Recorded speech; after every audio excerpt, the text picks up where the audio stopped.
Hi everyone, let's begin. So today we have Shirin from McGill, and they will present their work on multimodal AI framework for treatment response in cancer. So just like a few rules. So if you want to ask any question during the talk, just raise your hand and I'll give you the mic.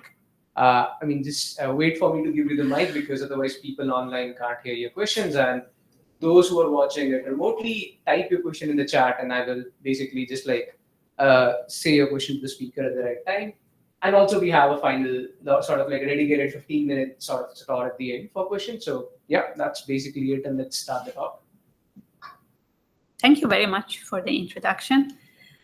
And thank you for inviting me to give this talk.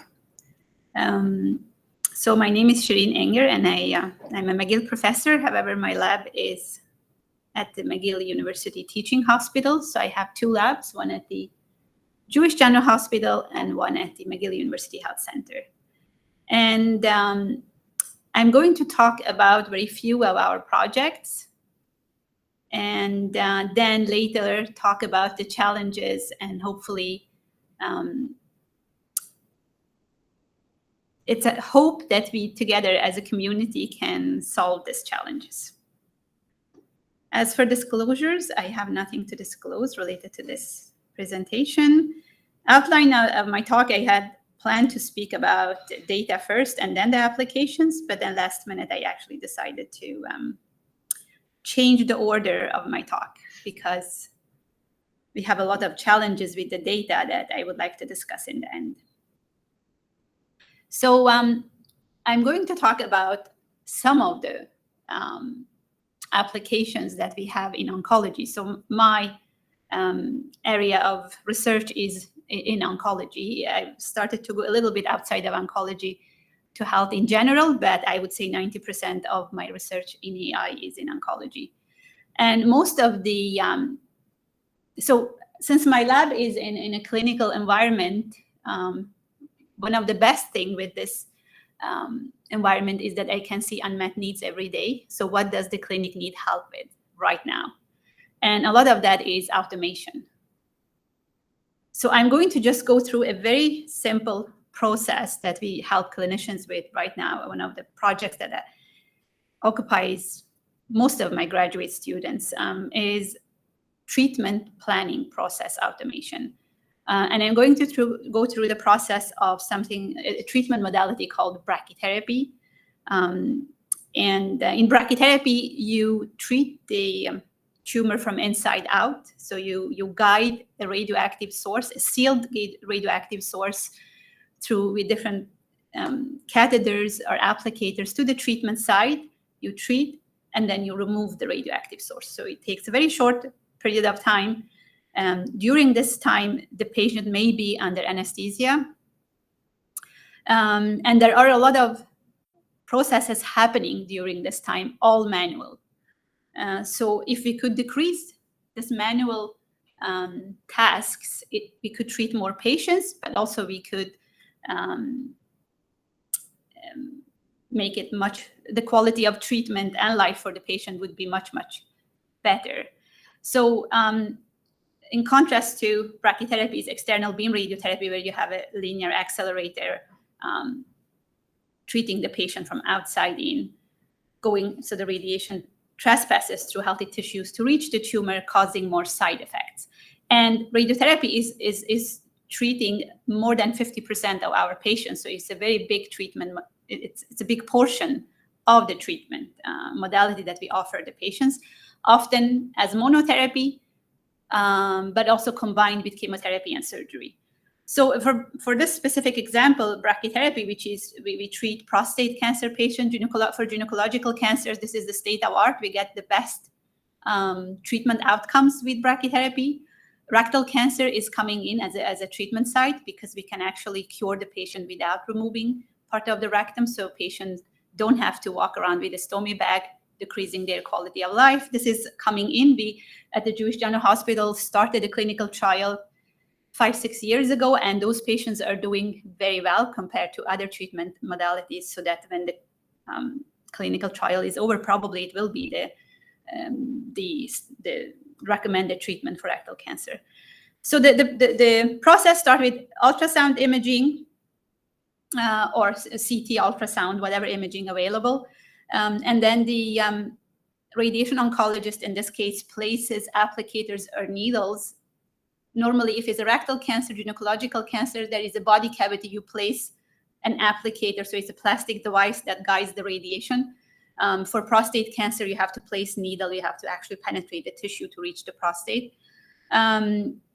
So this is all done manually without any type of optimization. These needles are placed in the prostate. The physician has seen an image of the prostate. They think they know where to place them, and they do it to cover the entire prostate. Obviously, they place many more needles that they actually activate. So it means that the patient goes through a lot of unnecessary puncturation of their tissue, which is very painful. Then images are taken again, so CT images, and then the treatment planning is done while the patient is on the table. And treatment planning process is an optimization process. You ensure to give a high dose to the tumor, put penalties on organs at risk, which in this case is a bladder, rectum. We have urethra that goes through the prostate itself. So you have to ensure to give less dose to organs at risk while covering the tumor. And after treatment planning is done, then you deliver the radiation. And in the treatment planning itself, there are several steps. One is you have to calculate, so when this radiation seed that you have traverses through your channel, you have to be able to calculate how long this little seed will stay at different positions. So you have to optimize for that. And also, a radiation oncologist sits during the time that patient is under the table, under anesthesia, and segments the tumor healthy tissues, because for the optimization, we need the segmentation of the organs. And then we have a medical physicist that digitizes all the needles. We need that for the treatment planning process, so that we know how to optimize. The treatment planning software needs the needles to be digitized to know where to send the seed. And also we need to know where the tumor is in healthy tissue. So we have to have all of that done while the patient is on the table. So this can take 1 hour up to 1.5 hours. So it's a very lengthy process. And after all of this done, then the radiation is delivered and the patient is removed. So, and the radiation is inside this robot called an afterloader. The personnel leaves the room. The radiation delivery itself takes seconds, and then it's all done. So all of this is a big area of research right now, and we are trying to automate. We've automated each and every single part here, and now we're trying to put everything together. Yeah, so this is just a treatment planning process that I went through. And one of the frustrating part in this here is, although the optimization problem here is solved by different optimization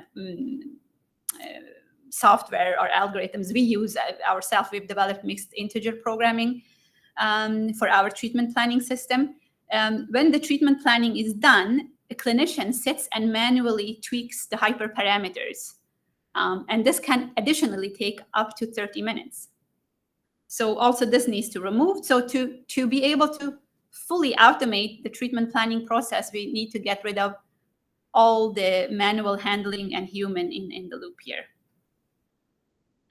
Another problem that we've had is that the dose calculations in clinical treatment planning system have been treating human body as a sphere of water. So the radiation interaction and attenuation by any type of heterogeneity in human body is disregarded, which means that obviously radiation is attenuated differently in bone, which is more dense than any type of air cavities that we have surround, in the pelvic area or in the lungs, for example. And this can give us, not wrong, but very approximate. We can get up to 5 to 10% difference between prescribed dose and delivered dose, which is huge. So in the field, there have been model-based dose calculations. So that this TG43, as we call it, our water-based dosimetry is fast, at least it's standardized, so all clinics are doing the same thing, but it's an approximation. Model-based dose calculations, they are fast, they are accurate, but they are slow. So we cannot, and we in my lab, we've developed a Monte Carlo-based dose calculation engine for our treatment planning system, because we've developed a fully treatment planning system that is much more accurate than the clinical one.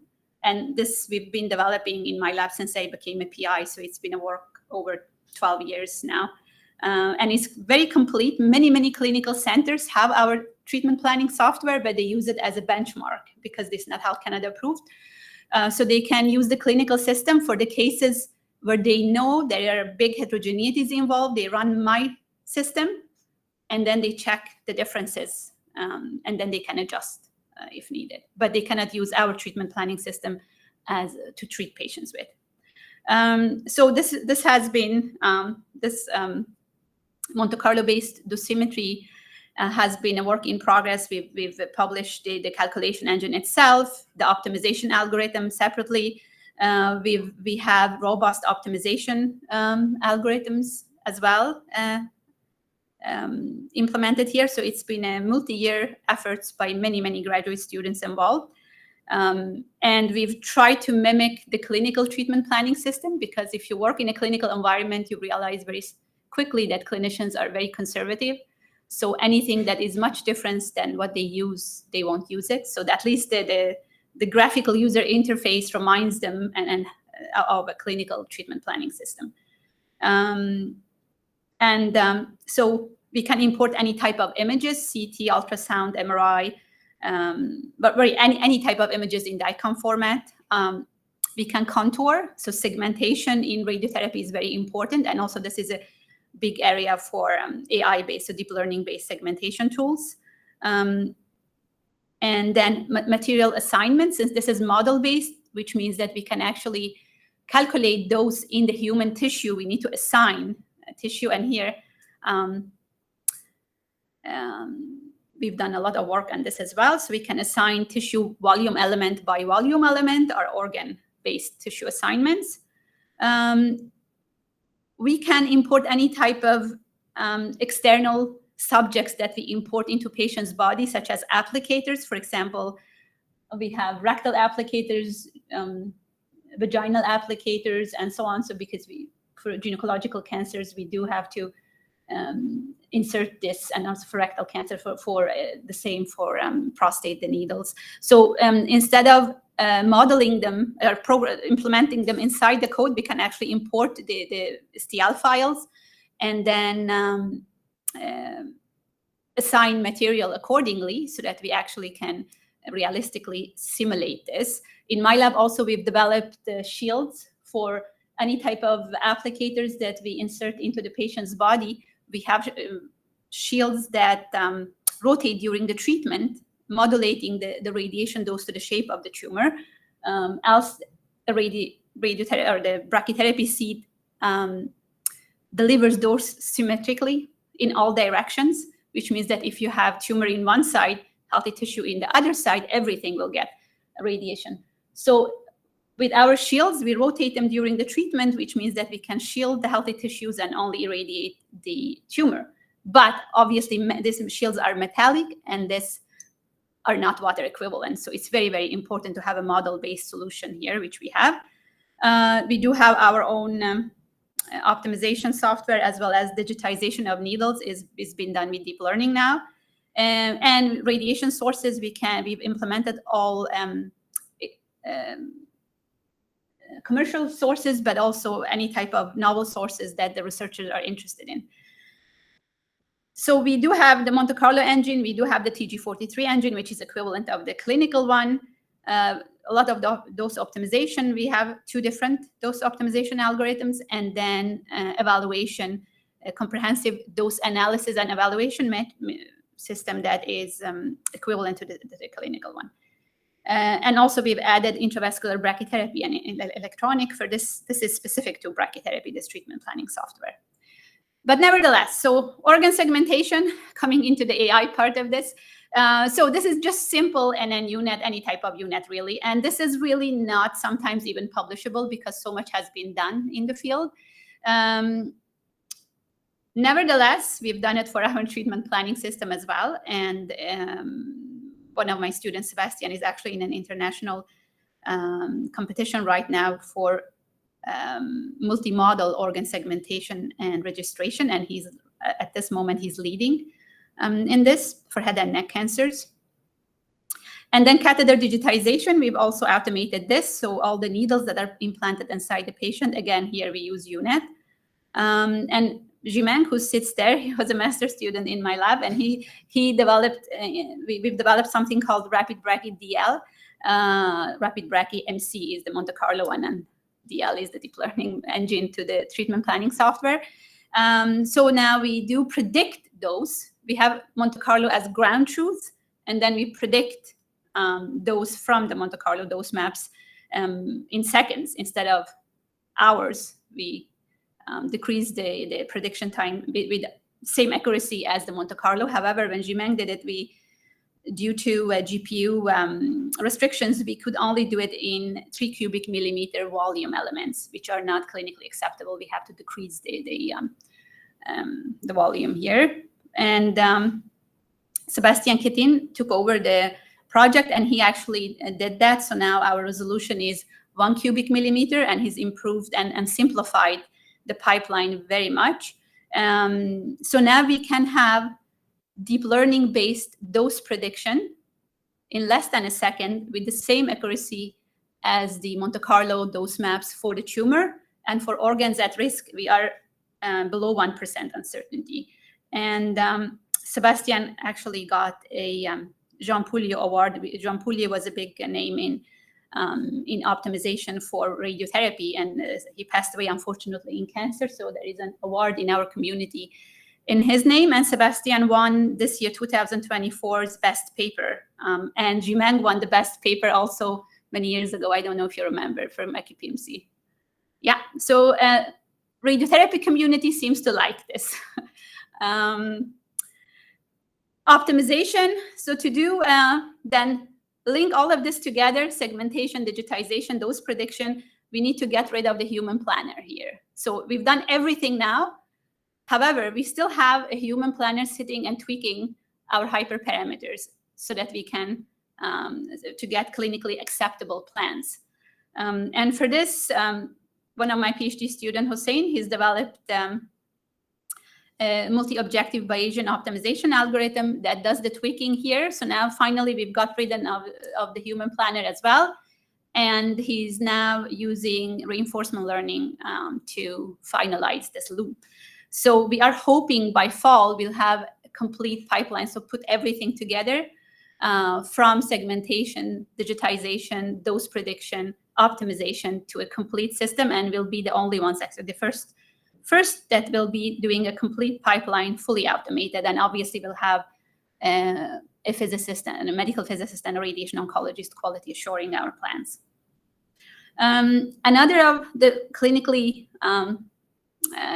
very well needed project has been monitoring treatment outcome from clinical reports. So we've had for, say, a patient that comes in until the patient is released during a period of sometimes 10 years, we have hundreds of clinical notes from different departments. And I had a postdoctoral fellow, Dr. Parsa Bagherzadeh. He went through this again for radiotherapy applications, but this could be for chemotherapy, really for any other treatment modality, to look at radiotherapy-induced toxicities for head and neck cancer patients. So just by looking at, this is an NLP-based project, and studying the clinical notes alone, if we can predict radiation toxicity, and we did that. And normally radiation oncologists, for example, they would put the radiation oncology fellow to go through and obviously they couldn't cover 10 years. They could cover only a very small period of time to look at whatever question that they had. So now we've developed NLP-based models for them so that they can go through the clinical note much faster. We are also integrating now unstructured electronic health records with tabular clinical data for overall survival prediction. So here, for example, we have pathology reports, and then we have plenty of clinical variables, and we are interested in combining them for outcome prediction. This is a manuscript that is submitted to Nature Precision Oncology. Other areas that we work very actively on is to extract prognostic data from clinical notes again. And here we have a locally hosted large language model that extracts information from our clinical notes. And this is very important because we have high qualified personnel right now at the hospital that is extracting this information. So this is also submitted work, and we've had 3 experienced radiation oncologists and 2 fellows that have quality assured our data. So I'm going to go very quickly through all the projects, and then we can discuss them in the end. This is a project we have in collaboration with a company called Radiomics from Belgium, where we are again looking at multimodal longitudinal monitoring of radiomics treatment response prediction only for lung cancer here. The aim of this is to develop radiomics-based decision support for lung cancer patients. And this company is very much interested to look into a high-quality, small sample of data. And that's what we have.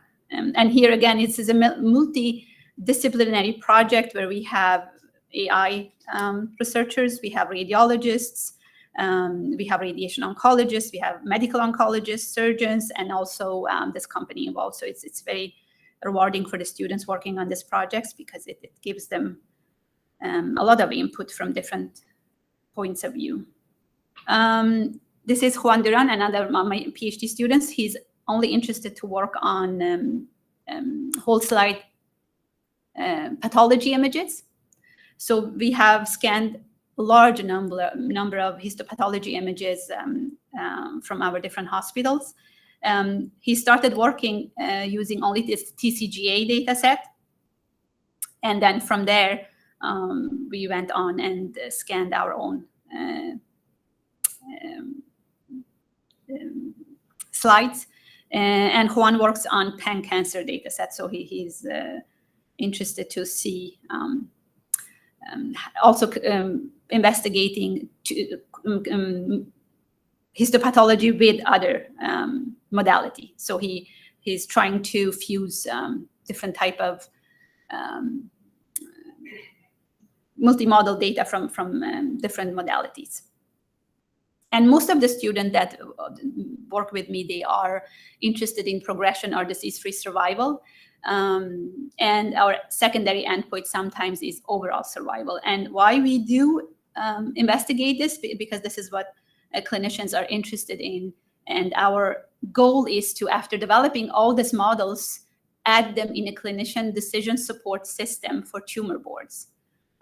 Because when we have tumor boards meetings from our both teaching hospitals, and this is everywhere in developing countries, it's not just us. The clinicians sit and discuss new coming patients, and then they decide which treatment should the patient get.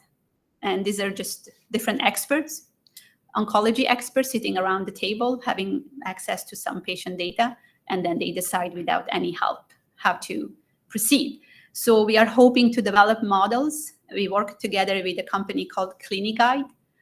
So after developing, hopefully, our models, we will incorporate them into CliniGuide's clinician decision support system to guide clinicians in tumor boards on which treatment modality the patient should be prescribed. So this would be just a guidance. Obviously, the clinician would decide in the end which treatment modality the patient should be prescribed. Another area of research is triaging patients. Right now, we are working on a very big project on gastrointestinal endoscopy. This is an area in Quebec, at least, the waiting times are very, very long. So GI departments, they want to know which patients to triage and which ones can wait. Here we've had a very large cohort of patients that were collected by our clinician colleagues, and then we were tasked to develop models for triaging patients. Unfortunately, they involved us at the end of the project where data was already collected. And there is a lot of missing modality. There is sometimes, for example, all of these patients that they've had imaging, they have not collected the imaging itself. They've asked radiologists to extract features from the images. So we do not actually have the images themselves. All the information is tabular. Sometimes they've just written if the patient received the blood sample or not the results of the blood sample, so it's useless. So it could have been much more useful data bank here for not just us, but the entire community, if we would have been involved from the beginning when the data was collected. So unfortunately, we can do very, very little with this very large data set. So all of the projects that we've had, there is one very, very major problem, and that's data. I think after working some years with this, I've decided to go back a little bit. Working on developing models on very small cohorts is not interesting anymore, and just publishing is not interesting anymore. To just come up with something and publish and then forget about it.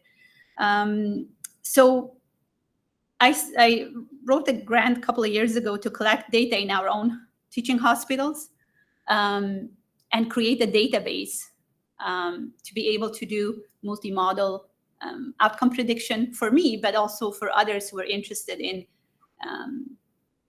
using the data for other applications, obviously.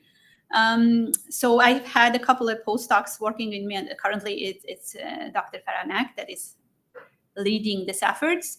So in the hospital itself, it exists several silos, and none of them are speaking with each other. So we have something called EndoVault, which is for medical oncology, pathology servers, PACS, which is radiology servers, and then we have radiation oncology servers. And the data sits on the servers in 4 or 5 years. And then some of it is moved to something called Iron Mountain. And Iron Mountain stores all our medical data, which means that everything that is saved in the hospital servers, if we have the REB approval and then everything is gone through in the correct channels, we can start extracting data. But anything that we want to collect from Iron Mountain, we need to pay for, which is very costly, so to get it back. So this is just where the data is. So we started a very comprehensive work in automatically extracting data. So we have extract, transform, and load, automatically retrieving data from multiple hospital sources. Obviously, the hospital then told us that we can't do this during the work hours. Then we have to do it. We have a scheduling process that extract the data during off-peak hours to minimize the server load. We have to automatically de-identify patient data to ensure privacy, and then we have a graphical user interface that then can randomly picks from the data that we have anonymized, and then we have a human, so the clinical research associate that sits and randomly goes through the data and checks the quality of the anonymization or the de-identification, depending on which one we've chosen. Our scripts are adapted easily to new cohorts. This were developed for head and neck cancer, and then will be now adapted to pan-cancer data. And we would like to reduce the human intervention here and associate costs. So before we started doing this project, there were many clinical research assistants that would go through clinical data and manually extract information in tabular format and add it to the tables. So we would like to get rid of that. So far we've collected progress note 100K, if not more now, radiology reports, pathology reports, surgical reports. We have patients' medical and social history, any tabular data. This is just a few examples. We have blood tests, height, weight, vitals, and so on and so forth. And also something that I didn't realize when I started collecting this data, there is a lot of psychological data in here. For example, if researchers who are interested to knowing how mental health of a patient actually plays a role in the outcomes. Sometimes when you read these notes, if a patient has a big community around them, friends, relatives, and so on, or if they are alone, how this can affect the outcome. So all of this is a lot of information in this clinical notes that is just been not taken advantage of. We have plenty of images. So we have histopathology, which are not images for now. They are just physical slides that we have to scan, all of them. CT, MRI, PET, SPECT, you name it, ultrasound, many type of images that we have access to. And most of the efforts here actually went to just politics. I think I spent 1.5 years going to different, so the extraction itself didn't take much time. Most of the time went to discussing with different departments, because clinicians somehow think that the data belongs to them. So to make them understand that this is not their data, this is patients' data, you know. And although if you have institutions support and you have your ethic board approved protocols, still there are a lot of hurdles in a hospital environment for you as a researcher going there and wanting to work with their data. So there were a lot of problems here. Fortunately, that is solved now. So we are extracting now automatically data. We have other problems though here, because we are not allowed to use any type of cloud system for storage, which is obviously a bottleneck right now. We do right now save everything on hard drives, which is not optimal, but we are working on that. So lots of efforts on unnecessary efforts and energy on unnecessary tasks that sometimes feels like Mount Everest to climb, but I think one needs to just breathe in, breathe out, and move forward, and eventually it gets solved. The identification is done mostly with NLP tools. For images, we use OCR algorithm, and some structured data, we manually craft a list to look through and remove them. So all of this needs to be done, and all of this needs to be perfect, else we will lose our approval from our ethics committee if we leak any type of patient information. So overview of data. Right now we have plenty of data, multimodal data. What the largest missing modality here is genomic data. Very, very few patients have their genome sequenced. However, we do have possibility to sequence whole genome sequence patients, because some of our patients are under clinical trials, and some of them the clinicians have actually taken they have tissue data banks, which are funded by different granting agencies. So there exist per tumor sites in all hospitals that are tissue data banks. Unfortunately, these tissue data banks are under a certain medical doctor. So there is a certain person owning being the PI for the data bank. And to get access to that tissue is very difficult to do. So we've cross-checked some of our patients that we've collected multimodal data for, and they do have tissue in this genomic database, or the tissue data bank that we could send for sequencing. But again, there is hurdle there to pass by the clinicians who have collected the data to make them understand that we have actually the right to send this to sequencing. So again, lots of politics that there to overcome, but genomics is the missing modality here. Most of other modalities we have pretty good covered.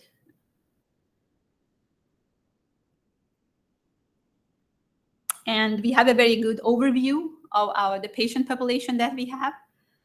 We when the students start working on a tumor site, they need to properly understand their data in and out. I would like them to know everything about their data.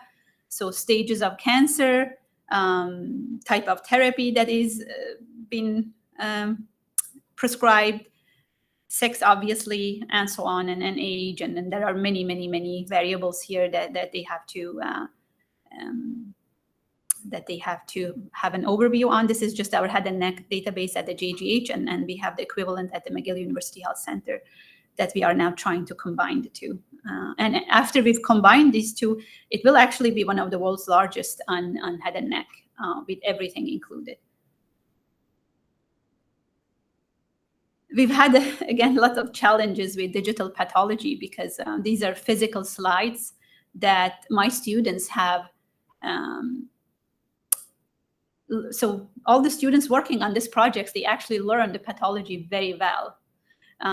They work with the pathologist involved. They learn the pathology of the tumor. So they go to the pathology department, and let me see here, for example, these brown boxes, the slides are in there, and they go through the tray, so that the slides on a little tray per patient, and there are many slides per patient, and unfortunately, we don't afford to digitize all of them.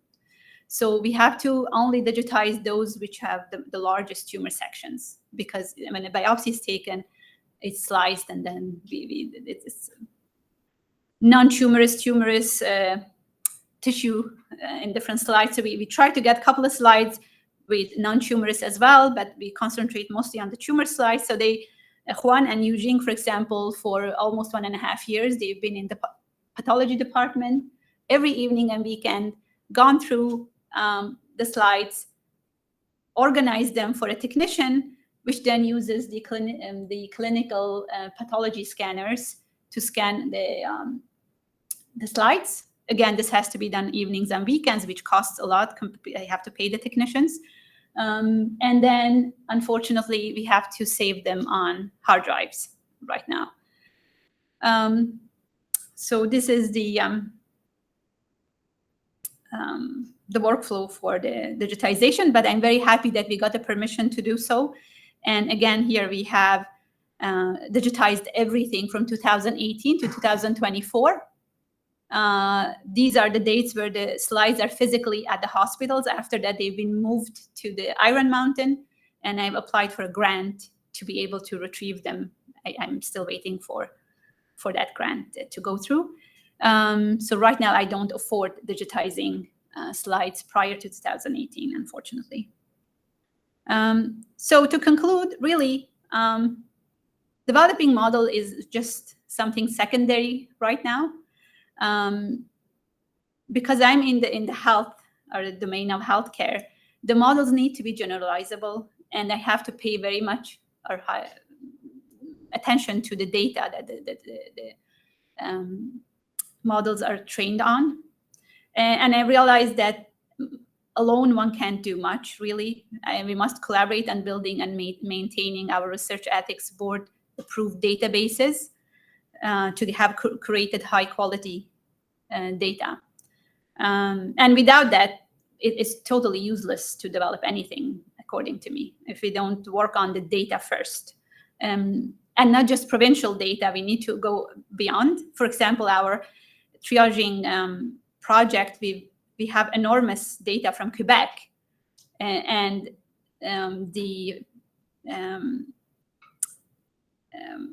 we send it to Lancet and the manuscript itself, and the reviewer were very positive, but then they said, all your data is collected in one province, the population is more or less the same, and the referrals and collection of data is the same. You should have a Canadian center from another province as a test set, which we didn't. So it is very frustrating sometimes when data is lacking. Also, when you want the clinicians to use your data, it has to be explainable. The clinician needs to be able to explain to the patient what the treatment was based on. So sometimes we do use classical machine learning models that are much simpler because we can explain it simpler to the clinician, and the clinician can explain simpler to the patients. But also we need to work on teaching the clinicians. So right now, for example, we have workshops organized for Canadian Nuclear Medicine Society. We have it for radiation oncologists. We have it for different. So before we used to have a whole summer workshops, which burned me out. And we've stopped with those. So now we have 2 weeks. And it's more or less the same. We tweak it a little bit, changing, say, nuclear medicine images to radiology images, depending on when we do work, hands-on exercises, but the rest is the same. So we've tried to kind of streamline this training and make it very lay. But without that, really, we cannot have AI in health in a more meaningful way. So that was all. Thank you for listening.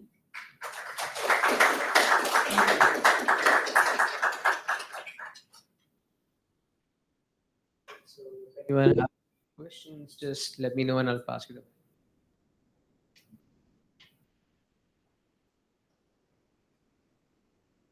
Thank you so much. Super interesting presentation. I have a question. Is your long-term goal to make your data available to other people outside of Quebec, based obviously on like data user agreements, or are you just hoping to keep the data sort of local for now? Well, my goal would be to share it with everybody, obviously, but then different provinces have different laws. So all data in Quebec must be, for example, saved on servers in Quebec. Ontario has the same, it's the same with other provinces. But we are working towards having a pan-Canadian database. Yeah, and that would be the dream, really. And also, here also in Quebec, I would like my colleagues to use the database that I've collected, but it's very difficult to let them use when it's on hard drives. It's yeah. So right now we are trying to work with our hospital to allow us save it on a cloud, and then we have to do mini steps at a time.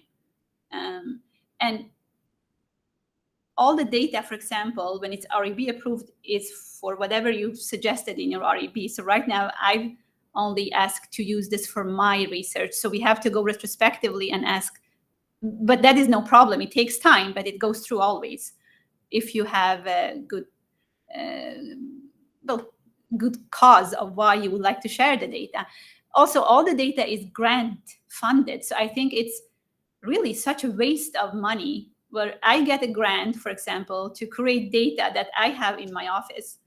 And then somebody else probably got the same that sits in their office, and so on. So it's such a waste of money. So I think we as a community need to speak, with the granting. It's a Quebec even. So my grants are MedTech funded. It's Quebec government is not far. We can actually have a conversation with the government to stop, including stop funding me, but stop funding everybody until the hospitals agree to share. Well, it's not hospital, also it's at the government level to make it easier for us to share. Yeah. Thank you.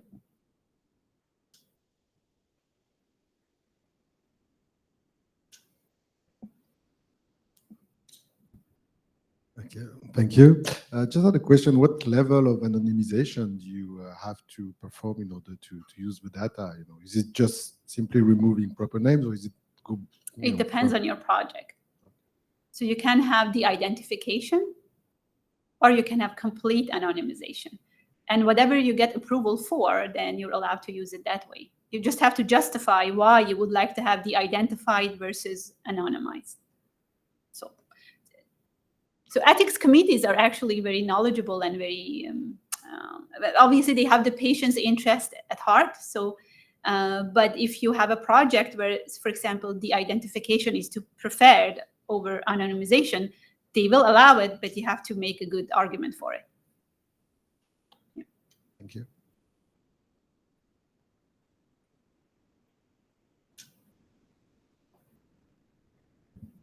So you explained how you use the Monte Carlo simulations to then train a model, and that allowed you to make the same types of predictions on a much faster scale. I was wondering if you're thinking about using this strategy for other types of modalities that you have right now, perhaps collected? Maybe you mentioned like in how the radiology department gave you like parts of images that they thought were interesting, but you needed the whole images. Maybe, that could be a way to leverage these kind of data as points, like almost as synthetic data points, to then generate other data over it. Yeah, we do generate synthetic data, but if you have a missing modality, the majority of data points being synthetic data, then it will be biased towards synthetic data. So obviously that is also not ideal. But in the cases where a radiologist has extracted features, they actually don't provide the images themselves. It's just tabulated. So we do not have access in those cases. Are there other modalities that you feel you could actually truthfully simulate rather than just synthesize, right? Yeah, we do that. Yeah. So any type of image-based systems, we can do that. Yeah. Okay. Thanks.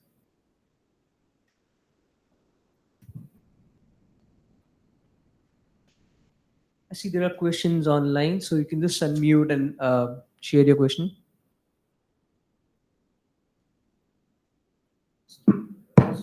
Hello? Can you hear me? Yeah, go ahead. Yeah. You are sharing for the talk. So I have a couple questions. So one is in the dosage prediction, obviously you have a lot of expertise. Do you see a lot of improvement if we add the RNA sequencing or other genomic profiles?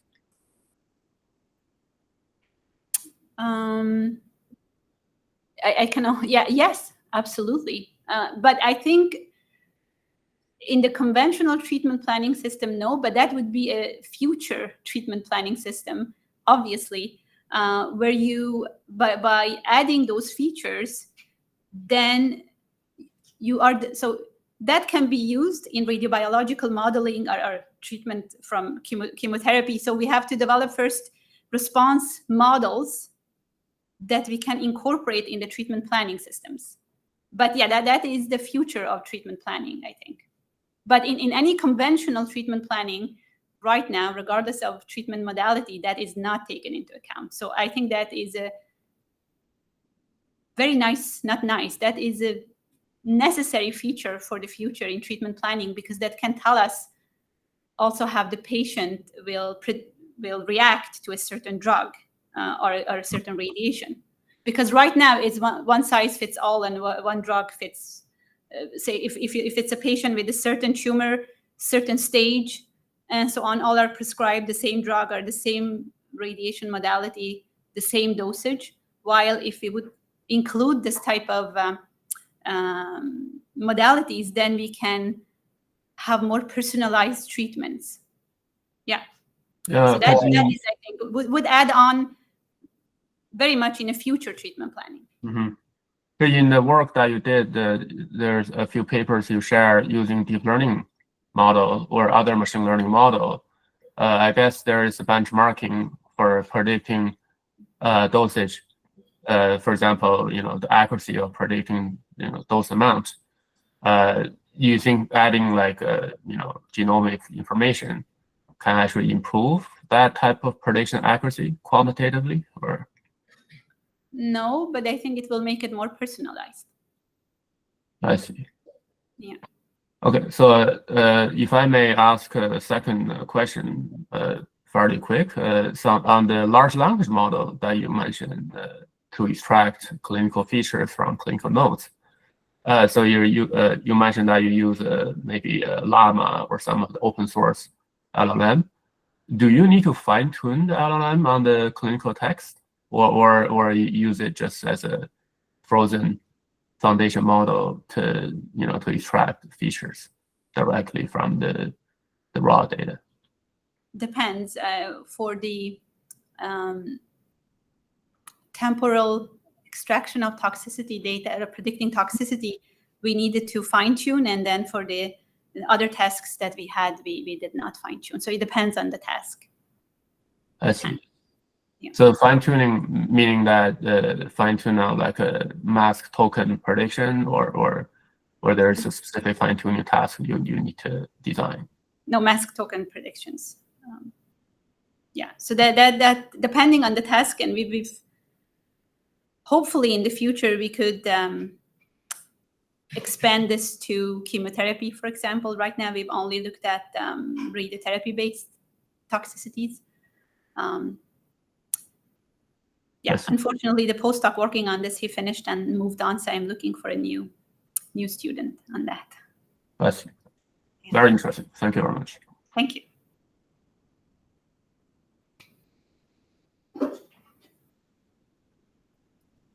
Thank you so much. It's such an awesome piece of work. And I think you've crossed so many hurdles just outside the domain in politics. What's your vision for AI in oncology? Oh, my vision is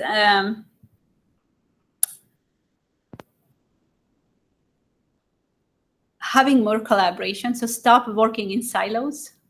That is what I'm working towards right now. Breaking the silos and collaborating, because without that, it's just publish and perish and move on, with your life, which I'm not interested in anymore. So I think collaborating to collecting data, collaborating on developing generalizable models, collecting and collaborating on teaching the clinicians, if we really want to make an impact and we want our models to be used in a clinical setting. So it depends all your, what is your motivation as an AI researcher. But I think we have to go from a both top-down and bottom-up approach to kind of solve this. And unfortunately, at least for the data, you cannot start from a bottom-up. The initiative must come from a top-down approach, and a lot of support to break all the silos, but also all the internal clinical politics that is ongoing all the time. Yeah. And if you have a very strong vision, which I have, sometimes you are not so diplomatic. So you create some enemies more than friends and such. So sometimes when people don't share your vision, but I'm getting better at that. Yeah.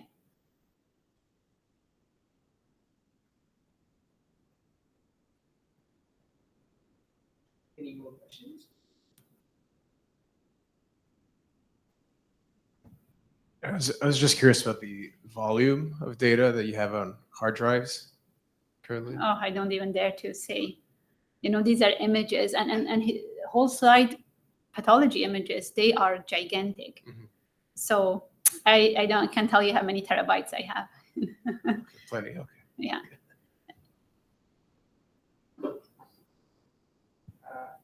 I have a question. So for these medical tasks, do you also consider problems like causal effect estimation, like actually estimating the effect of if the person had this treatment versus they did not get this treatment, what would the effect be, and not necessarily doing a clinical trial, but developing models to predict the effect of that?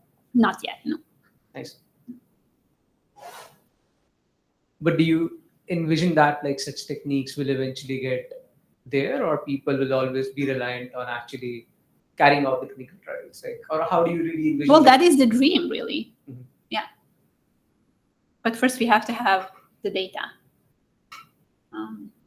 And we are not far, we have temporal data for thousands and thousands of patients already treated. Just in McGill's 2 teaching hospitals. And for example, SHUM has their own database that it's been very difficult to get access to, but hopefully soon we'll get access to that as well, and so on. So I think if all of us, at least in Quebec, started to sharing data, then we could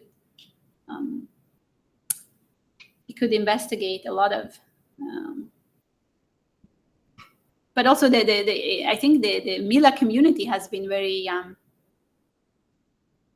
silent in this data collection efforts. I think it would be good to have more people wanting to use the data. It would then make our hospitals to be willing to store it in a format so that we can share the data in the future, and also then working with our ethics offices then to grant access to more people. But so far, nobody's been knocking on my door, for example, to use my data. So that's why I have so much difficulties convincing the hospital that I need another type of storage than hard drives. That makes sense. So I see Samira has a question in the chat. You can unmute and ask that. Sure. Thanks for the great talk, Shirin. I kind of share.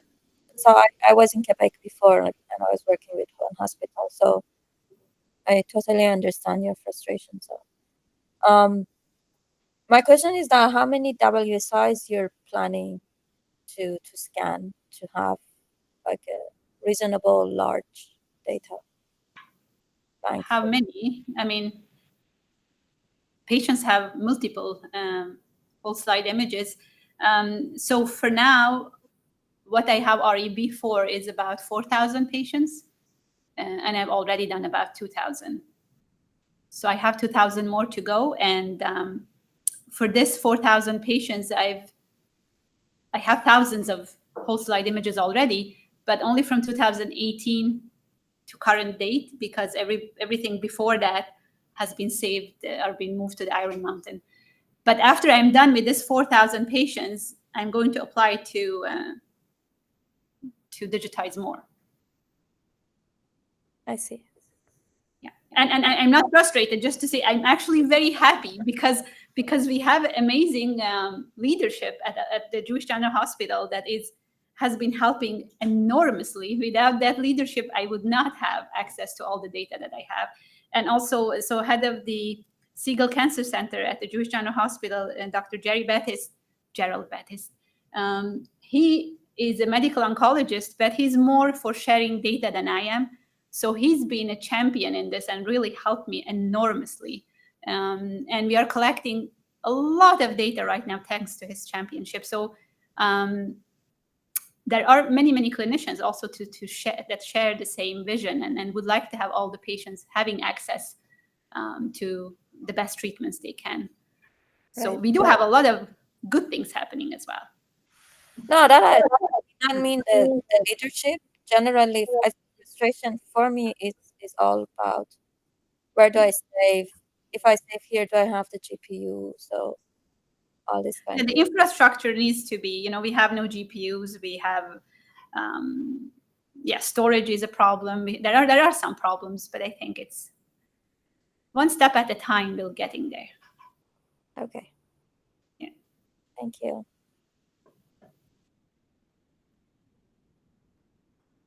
All right, then let's thank the speaker once again.